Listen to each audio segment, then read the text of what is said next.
इतिहास में कुछ लोग ऐसे होते हैं जो अकेले ही पूरी सल्तनतों को चुनौती दे देते हैं। आज हम एक ऐसे ही नायक की कहानी को समझेंगे, छत्रपति शिवाजी महाराज। वो पहाड़ी राजा जिसने अपनी शर्तों पर एक पूरा साम्राज्य खड़ा कर दिया। तो सोचने वाली बात यह है कि आखिर कैसे कैसे एक अकेले इंसान ने अपने समय की तीन सबसे बड़ी ताकतों को, यानी उत्तर में मुगल, दक्कन की सल्तनतें और तौर यूरोपीय शक्तियों को भी सीधी चुनौती दे दी। उनकी इस कामयाबी के पीछे आखिर क्या था? चलिए इसी को समझते हैं। हर बड़ी कहानी की एक शुरुआत होती है, और शिवाजी की कहानी उस दौर में शुरू हुई जब उनके जैसे किसी भी विद्रोह के बारे में कोई सोच भी नहीं सकता था। बात है 17वीं सदी के भारत की। जरा सोचिए, उत्तर में फैला हुआ है विशाल मुगल साम्राज्य और दक्कन में है ताकतवर सल्तनतें।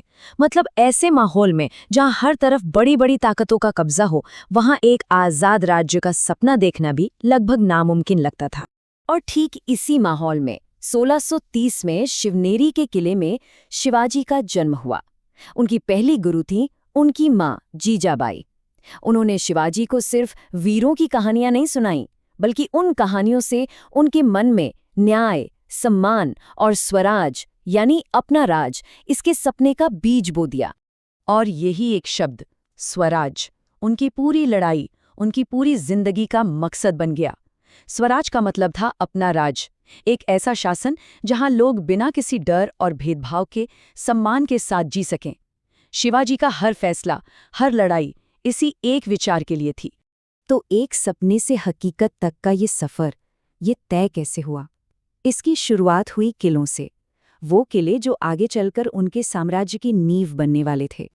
अब जरा ये देखिए, सिर्फ 16 साल की उम्र में उन्होंने अपना पहला किला जीत लिया, तोरणा का किला।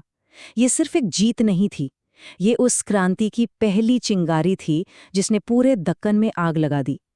ये वो पल था जब एक सपना देखने वाला नौजवान एक क्रांतिकारी बन गया। और ये चिंगारी देखते ही देखते एक बड़ी आग में बदल गई। शिवाजी ने 300 से भी ज्यादा किलों को या तो जीता या फिर बनवाया। ये नंबर अपने आप में उनकी रणनीति और दूर की सोच की कहानी कहता है। सच पूछिए तो ये किले ही उनके साम्राज्य की रीढ़ की हड्डी थे। इनमें से कुछ किले तो खास तौर पर उनके साम्राज्य के स्तंभ बने, जैसे रायगढ़, जो उनकी शानदार राजधानी बना, सिंहगढ़, जो एक बहुत ही अहम फौजी अड्डा था, और प्रतापगढ़। हाँ, प्रतापगढ़ वो जगह है जहां एक ऐसी लड़ाई लड़ी गई जो उनकी चतुराई का सबसे बड़ा सबूत बनने वाली थी। लेकिन देखिए, सिर्फ किले जीतना ही तो काफी नहीं था। शिवाजी ये बात अच्छी तरह जानते थे कि बड़ी बड़ी सेनाओं से आमने सामने टकराना बहुत मुश्किल है, इसलिए उन्होंने लड़ाई का एक बिल्कुल नया तरीका निकाला। अब जरा इस फर्क को समझिए। एक तरफ थीं सल्तनतों की विशाल सेनाएं जो अपनी गिनती और ताकत के दम पर लड़ती थीं, और दूसरी तरफ थी शिवाजी की सेना जो रफ्तार, अचानक हमले करने और अपने इलाके की पूरी जानकारी का फायदा उठाने में माहिर थीं। उनकी इस लड़ाई की तकनीक को गनीमी कावा कहा जाता था, यानी गुरिल्ला युद्ध। इसका सीधा सा मतलब था, दुश्मन को थकाओ, उसे धोखे में रखो, और जब वो सबसे कमजोर हो तब उस पर हमला कर दो। ये कोई तुक्का नहीं था, बल्कि एक सोची समझी रणनीति थी। और इस रणनीति का सबसे बड़ा इम्तिहान हुआ प्रतापगढ़ में। बीजापुर का ताकतवर जनरल अफजल खान एक बहुत बड़ी सेना लेकर निकला था शिवाजी का खात्मा करने। खैर, दोनों के बीच एक तनाव भरी मुलाकात तय हुई, लेकिन शिवाजी पूरी तैयारी के साथ आए थे। उन्होंने न सिर्फ अफजल खान के धोखे को पहले ही भांप लिया, बल्कि अपनी तेजी और चतुराई से उसे मात दे दी। ये वो जीत थी जिसने ये साबित कर दिया कि दिमाग की ताकत तलवार की ताकत से कहीं ज्यादा बड़ी होती है। और उनकी होशियारी का एक और किस्सा तो बहुत ही मशहूर है। जब बादशाह औरंगजेब ने उन्हें धोखे से आगरा में कैद कर लिया, तो वो फलों की टोकरियों में छिपकर वहां से भाग निकले। ये वाकया उनकी हिम्मत और जबरदस्त दिमाग को दिखाता है। लेकिन शिवाजी सिर्फ एक महान योद्धा ही नहीं थे, वो एक बेहतरीन शासक भी थे, जिनके पास स्वराज्य को लेकर एक बहुत ही साफ नजरिया था। और फिर वो दिन आया, साल 1674 में रायगढ़ के किले में उनका राजाभिषेक हुआ। ये सिर्फ एक समारोह नहीं था, ये उनके जीवन भर के संघर्ष का नतीजा था। इसी दिन मराठा साम्राज्य की औपचारिक तौर पर स्थापना हुई और स्वराज्य का सपना हकीकत बन गया। एक अच्छे शासक की तरह उन्होंने एक बहुत ही व्यवस्थित कैबिनेट बनाई, जिसे अष्टप्रधान मंडल कहा जाता था। इसमें 8 मंत्री होते थे जो वित्त से लेकर विदेश नीति तक हर डिपार्टमेंट को अच्छे से संभालते थे। ये उस जमाने के हिसाब से एक बहुत ही मॉडर्न और असरदार सिस्टम था। उनका शासन असल में लोगों के लिए था। उन्होंने टैक्स का एक सही सिस्टम बनाया, सभी धर्मों का बराबर सम्मान किया और अपनी सेना को सख्त आदेश दिए कि किसी भी आम नागरिक को कोई नुकसान न पहुंचाया जाए।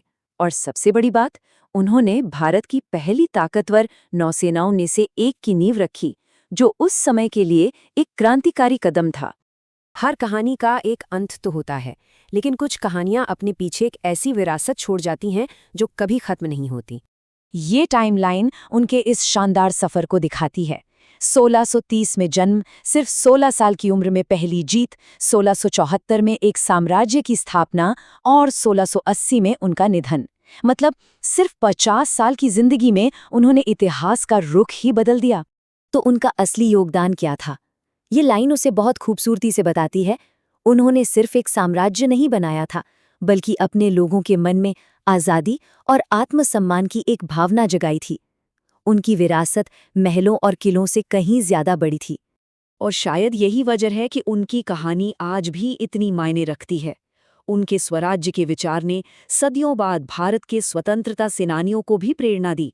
उनका संघर्ष सिर्फ अपने राज्य के लिए नहीं था, ये एक विचार के लिए था। तो अंत में एक सवाल है कि आखिर किसी भी विरासत को सदियों तक जिंदा रहने के लिए क्या चाहिए? शायद इसका जवाब शिवाजी महाराज की जिंदगी में ही छिपा है।